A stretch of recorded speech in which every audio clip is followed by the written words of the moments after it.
So Ned, you just off air, and I just turned us on air, but you asked me about this job interview I was interviewing someone for a position yesterday, and I was telling Ned that I was appalled by an answer where I asked this girl. I said, "What would you do in a situation where you're working on a project, everything is going well, and then at the last second, someone missed their deadline or something changes, and you have to literally just pivot and redo everything in such a very fast timeline. Like you just can't get it over the finish line as it stands." And, I was looking for how that person would continue to push the project through, how they would step up and do it. Like this isn't the most senior role. This is more someone who needs to be in the nitty gritty of it. Was it a smart interview? The story, the smart SMART. I have no idea what that is. It's the way they want you when you're in job interviews or you're interviewing someone, you give them a situation and they have to come back and kind of repeat to you, the situation, the method, the actions taken, the tasks and the results and the task or something. So I've never heard of that, but yes, I mean, that's kind of what you wanted. What I wanted. Like that's what I wanted. I wanted to hear like what you would do in the situation. And her response was basically, "Well, listen, if someone messed this up, then we'd have to have some conversations with them. And if this seems to be something that I don't think we could solve with them, then we might have to think about getting rid of them." And I'm just sitting there like trying not to just let my jaw hit the ground because I'm like, "What the fuck is wrong with you? Like that's not what I wanted." But Ned, give me your take on that. So when did she start? I'm not hiring her. No, she answered it in the wrong context. That's the problem. It was a question to her about her in that situation of if she was the one, not how she would handle it as a manager. Was it a manager role, by the way? It's not. It's not. So she won't have any direct reports. Not for so she really answered it completely out of context. That was correct, and she knew that also. Like we had already talked about. This would be a role where you're on your own for a while, and we need someone who can just own that and really be a one person team. Yeah. So it's interesting. Yeah. We have. Yes. Was it at your company? And we won't say where it is. Was this? That's suit jacket is up there because I have my boards now there with all my work stuff. Was it a panel interview or was it just you? It was. I was the last interview of the day for her.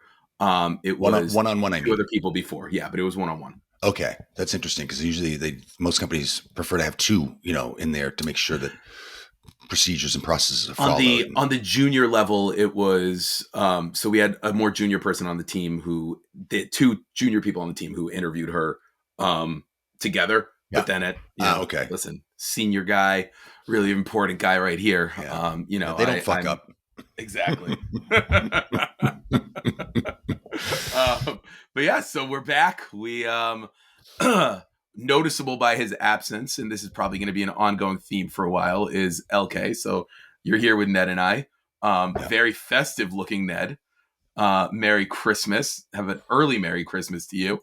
Thank you. What are you doing with the family? I assume you're hosting another super spreader event like you did last year. It's Christmas time. Beautiful time of the year to celebrate a lot of wonderful, joyous, happy moments together with families and friends. I'd like to say to all of you everywhere that I hope you have a most happy, pleasant, and beautiful Christmas. Boom. There we go. That's the show. We're done. That's the show. Nat King Cole. Thanks for listening. From like 1958, wishing everyone a Merry Christmas. No, I love this time of year, even in Florida. I do miss the snow because living in Maine and Massachusetts for most of my years growing up, there was active snow on the ground, and sometimes it got bombed, on Christmas. Oh yeah. One of my earliest memories was I used to deliver the Boston Evening Globe, and in the winter I had my route consisted of about 10 customers, but across like 6 streets, so I had to go pretty far. And on your bike, it's not bad. But when the roads aren't plowed, or even in the winter, I didn't really take my bike. I'd throw them on a sled, and I'd pull the sled behind me. And that's one of my favorite, earliest memories is being like 7 years old and pulling the empty sled back up the Phyllis Ave in Burlington, Massachusetts. And by the way, it's probably 4:00 in the afternoon, but it's pitch black. So it could have been 9 o'clock for all I know. This is your. I used to walk up a hill and No. It was fun. Snow. No, we didn't do that shit. But no, because I've always had bad vision, and I didn't know it at the time. I got glasses when I was probably like 10. But I had astigmatism. So I still do actually. I see double. So when I look up at the sky at a full moon at night, I see two moons like very close to each other. So it was really cool as a little kid. Right there. It's really cool as a little kid as you're walking home and it's night and the Christmas lights on all the houses because everyone's Catholic and like that on that street. All the houses are decked out and the lights are just, I think, even extra, bright because of my terrible vision, which I didn't know at the time. So. That is a really positive way to look at a disability. Good for you, Ned. Yeah. I'm convinced that the Impressionist painting movement, started with people with bad vision. That's how I see. When you look at Impression Sunrise, that's how I see without my glasses. Interesting. Yeah. So what are your plans though for Christmas? You see family? We're besides waiting for the arrival of the Blessed Nativity Child on Christmas Day, we're also waiting for grandchild coming. So that could go. She could go at any time. Her due date is like January 2nd or 3rd. So she's really in the final lap. She's as her older sister says, she's inside the 10 and it's first down. So she's getting her husband, her and my wife and I are going to a restaurant, and my father and sister, I'm hosting them at an Italian restaurant that we go to for Christmas. It's fantastic. It's in the Fort Lauderdale area. It's very famous. Can I mention the name? Why not? It's Anthony's Runway 84. Okay. And I don't know. Do you guys have Anthony's Coal Fire Pizzas up in the Northeast? Yes. It's the same Anthony. I think he sold them. He sold them probably 10 years ago, but he started up Anthony's Coal Fire Pizza down here. And then I think franchised it and off it went. But he still has his original restaurant from going back to the 70s. And it's fantastic. Italian family style eating. So big portions. It's great for Christmas. And that's really going to be it. We're not going to, I'm going out next week to Houston to see our other daughter who's also pregnant. Yep. So wait, is it like, does she want to give birth on Christmas Day? Like, no. Is it a cool thing for the baby to be born on Christmas? No. She's adamantly against being induced because her OB says her blood pressure is a little high, but she's in very good shape. She's always been very, very, very healthy, and she's still going to the gym today. So it's even though she's in a lot of discomfort, I know. But she's like, no, she's the first one. She wants to experience the whole thing. Of course, her mother says like, okay. Yeah, for now. Yeah. So she does not want to be induced. So she's holding out and she's taking steps to keep her blood pressure lowered, staying away from salts or foods that can raise blood pressure. But she doesn't want to have the baby. Like she doesn't want, even if it comes naturally, she doesn't want the baby to be born on Christmas Day. No, it's because for Christians, having your birthday on Christmas sucks. You get gypped out of presents. That's what I was asking. Yeah. Like my oldest son's birthday this year coincided with the first day of Hanukkah. So like, right, and but how often does that happen though? The last time was 11 years. The last time was it was remarkable. His birthday was on both Thanksgiving and the first day of Hanukkah. Hanukkah was very early, and that was his first birthday, and that will not happen again for another 130 plus years. So it's not very often that he what's it called that his birthdays they overlap. But yeah, no, it's interesting. It's funny because for me, Christmas time is always like, obviously we'll be having Chinese food. We'll be, going to the movies. Although actually, sure. I don't know, Ned. I was dead set that I was going to take my son to the movies. We were going to go see Spider-Man. It's my son and my daughter actually wanted to see it. So we were going to go see Spider-Man. I was about to buy the tickets and then like all hell broke loose with Omicron. And I'm not sure I want to go into a movie theater because I'm crazy and you know how I feel. There are no regulations kicking in around Christmas, right? That starts. It has nothing to do with regulations. It's just your basic fear. That would probably be. Yeah, it's just my institutionalized insecurities and fear. Fully vaccinated too. Yes. Sure. Yes. Even though if you do get it, it's a cold. By the way, I don't want to go down this rabbit hole, but I also think traditionally it's good for Jews to celebrate Christmas because usually we take a break from the pogroms. So Yeah. the global beatings and worldwide, castigation goes down for Jews during Christmas. So That's it's the time actually of the year. interesting. It's interesting if you want to go down that road, or that route. And this is clearly LK is not here today. If this is what we're talking about, He would love this. my grandfather used to always say, because growing up, I used to always be like, "Oh, I love the Christmas lights. It's so cool."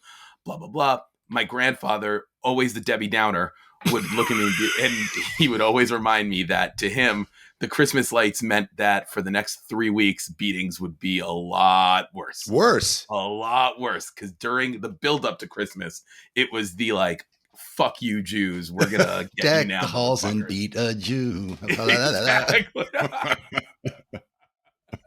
Exactly. Oh, exactly. Jews and I can.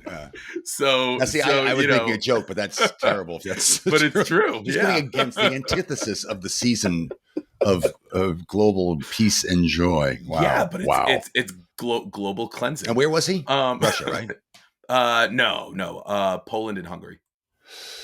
Sorry, Poland and Romania.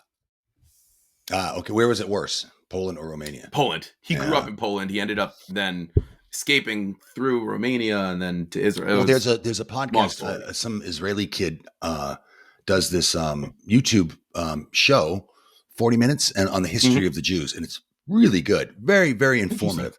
And I'm just now passing we're going through the 18th century with the formation of the Poland-Lithuanian as a country, and how it was a threat to both Prussia and to Russia. But within it was the first king was an ordinary person, was not a member of any other royal house, and it was open religion. Everyone's accepted.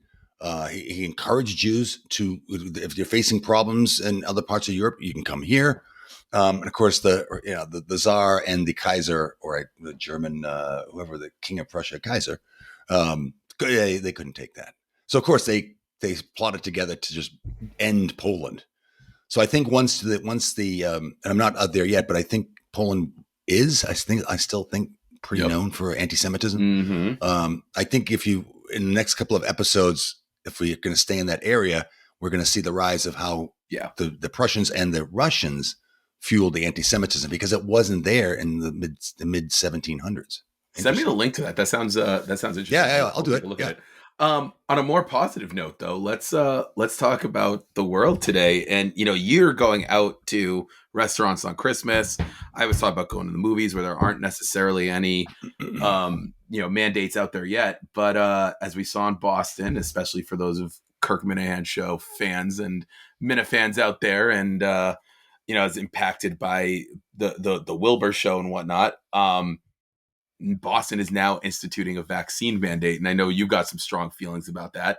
I genuinely, obviously, don't care about it. I'll look at it in the same way as I looked at it when New York City put it in, which is that there was a big hubbub at first, but then it's normalized. People have figured it out. People still go to things. I know a lot of people who've gone to shows, who've gone to Broadway, who've gone out for dinner. Are they all vaccinated? Yes. Do I think that it's the easiest way to try to keep some level of safety and health? Probably. On the flip side, I don't think it's, it's certainly not foolproof, because you can be vaccinated and be asymptomatic. And, obviously the hope is to keep sick people out and not, healthy people. But, I think barring forcing people to take tests and negative tests, I think that it's probably the best way to do it. But I'm sure you disagree. Yeah, I'm glad to see you're okay with the segregation of a particular type of person. When should we start, wearing identifying badges? Of course. Adam, it's ridiculous. First of all, have you been following what Omicron has done around the world? I have. I don't see any deaths. I don't want to say there have been no deaths, because I'm not sure that. Very few deaths. 91% infection rates dropped last 2 weeks in South Africa, where it all started. Yep. Those who they imposed no mandates. They're getting the blame for all of this, but from the very beginning they said, "Yeah, it's out there. Symptoms are mild. It also gives you the antibodies. It gives you immunity. This could be on the bright side. They won't. By the way, Michelle Wu and her will not allow this to happen. But if Omicron spread through the population and those who got it got the antibodies as well, it's the end of that's it. It's over. Forget the vaccine. But that's not going to happen, is it? It's not the end of it, because you know that there's also going to be other variants. Listen, No, this is life. Hang on. Is life. Adam, do you know how antibodies work? Adam, do you know how antibodies work? I do. If you get the antibodies, you won't get it. You don't get any more variants. Well, you're done until you don't have antibodies left, and there's still existing. And by that point, it'll have burned out. That's how the flu. That's how the 1919, which was far more deadly, far more deadly. The Spanish flu. That's how it worked. It burned through. Everyone got immune. It had no host to attach itself to. Unless you want to dig into a deeper conspiracy that the global elitists will drop another form of this virus in some remote area of the world and lock us down again, which is not of the realm of possibility. Right? I also don't. I don't want to get into that, but I also don't think that we're going to have lockdowns again. I think we're done with lockdowns. I think that. I mean, I would love Florida another. I would love another lockdown if it meant that, like, you my would kids love would go to. Well, hang on, wait a second. If my kids would be able to go to school, 16, my wife was able to go to work, 27. like everyone was able to just leave me alone, and I could just be alone by myself, I would love a lockdown. That'd be great. A bad joke. I would say you went on 1627. I would say put a pin in there about Adam loves lockdowns, but it took you 15 seconds to get that joke out. Well, that's because you kept interrupting. No, but I mean, listen, I don't think that lockdowns are the solutions. I don't think that they're gonna do them anymore. I think that we've moved past that. I am really leaning more towards the camp of people who are just like, at this point, just stop the fucking mass testing, because if the asymptomatic people aren't going to be infecting people as rough as it has been, and it really isn't necessarily an issue anymore, then there's no reason to keep testing people and just like finding out all these positives and pulling everyone out and all that. Like, it's just, I'm okay with putting an end to that. However, I do think that we're going to run into issues now where, as we see more mandates and more rules coming in, that people are going to be, even when they are symptomatic, people are going to be testing less, as it impacts their lifestyle. You're in the Northeast. Parents, well, no, wait, hang on. Parents who can't afford childcare, can't afford to miss work or anything like that, and their kid has the sniffles or is, wakes up with a sore throat or something, that normally they would be like, okay, you're going to school. Like, this isn't a big deal. I think that they're going to get back to, this is what we're going to do. You're going to go to school. We're not going to test you unless the school forces it. Just because why would they? Because when you've got the power elite, that's what they want us to do, is they don't care about the single mother or the family struggling to get by and having to find ways to make homes arrangements because their kid is a syphilis. They don't care. It's all about control.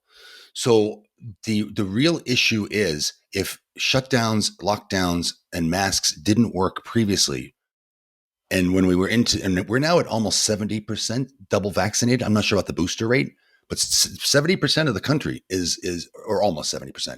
Is fully vaccinated, 2 doses, maybe even I'll say 2 doses. I don't know the booster or the third shot. So what's the point? Let it run its course. If you are in a vulnerable class, if you are obese, if you sit on the sofa and eat garbage, high cholesterol and high carbohydrate foods, get the shot. Wear a mask. Take precautions. But don't tell me. I mean, I smoke, right? But I know that's, but it might have prevented, who knows? It could have prevented me from getting bad symptoms of COVID. I have no idea. But don't tell me, my job is not to worry about your fear. First of all, just so you know, we are, according to usafacts.org, we are at 62% fully vaccinated. And what's the source of that? I read one yesterday. It wasn't on Twitter. It wasn't the Wall Street Journal. It might have been the New York Times. 74% have received at least 1 dose. 62% have been fully vaccinated. So you must have seen the 1 dose percentage. No. It did not exceed 70. I think I might have seen it in the New York Times, because there's a tracker for the Times. But anyway. But it was not First of all, 70%. It don't was ever below believe 70 anything for you two. see in the New York Times. Um, I mean, listen, you know how I feel about these conspiracy theories. You know how I feel about all that shit. I think it's complete garbage. What But I do conspiracy think theory? that about the elite in control. Um, Do you think that those in office or in the U.S. Professional sports leagues have gotten 2 doses of a vaccine? uh, those who are fully vaccinated, yeah, why wouldn't I? Because it seems that Well, in Europe there's a high incident rate. Like it's gone crazy with fit athletes falling over on the field due to heart issues in their prime of their lives. And in the U.S., we haven't really experienced that, have we? yeah, and I'm sure these fit athletes didn't inject anything else into their systems or into their So you're bodies. So except there's no for the vaccine, steroids or anything else. but except for the vaccine, you have no proof of that, right? So you're just assuming your assumption And you're just is assuming that the vaccine, I mean, you're that we're assuming not. a I'm cause and assuming effect that here. they didn't. I But am. I'm assuming that they didn't get a vaccinated injection. Did Liz Warren and Cory Booker? Did they really get it? They showed pictures of them getting something. I mean, listen, You don't even I want to trust consider that they that. get it. I You trust that they get it as trust. much as I trust anything that a politician says to me. This is what they're Which is relying on. which isn't Perfect. that Perfect. strong. All right, politicians lie. All right, I understand that. I don't, but I don't think that necessarily. I'd say it's to consider it because it doesn't make any sense. That's listen. It's certainly considerable, but I also think that you're looking for a cause and effect that you can't prove. I'm just saying that like a lot of the conspiracy theories have turned out to be true. I'm just saying. I believe that too. I used to believe like you, like there's people are freaking wackos. It's a conspiracy theory. Come on. Now I'm like, Jesus, they're all coming true.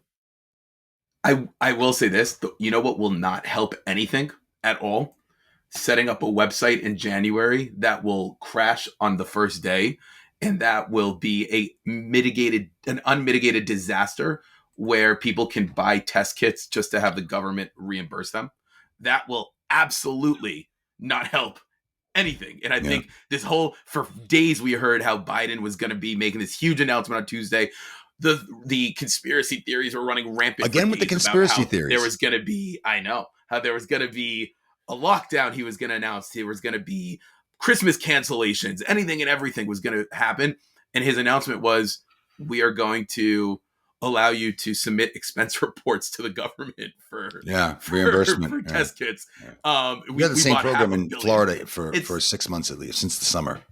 Well, it's not going to do shit. It's literally not doing shit. No, but the thing is, how it works, though, Adam, is you can still go to go to CVS, buy an antigen test kit, right? $20. They're made in South Portland, Maine, by the way, for the Abbott Labs product. I'm not sure about the other ones. Abbott seems to be the most prevalent.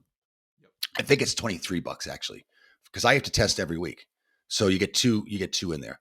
So you can file through the state's website, and it just takes longer, or I file through my expense report. Right. Well, the other thing is also, you can't just go to CVS and get them right now because they're all sold out. But hang on, there's a huge shortage of them right now. Not in Florida, because Biden. And by the way, I saw a great hit piece on Biden about this on Fox News, because of the fact that the Biden administration pulled back their funding for testing. Because over months in the beginning of the year, they were like, well, no one's caring about testing anymore. So let's take Trump's spending towards testing and let's put it somewhere else. We don't need it anymore. And so now we're running into issues where we have shortages in testing. So had they actually maintained the budget, statistically, we wouldn't need this website to come on in January. We wouldn't have an issue right now. There would be no shortages anywhere. There wouldn't be lines of people outside of these walking clinics just waiting to get tests like it's March 2020.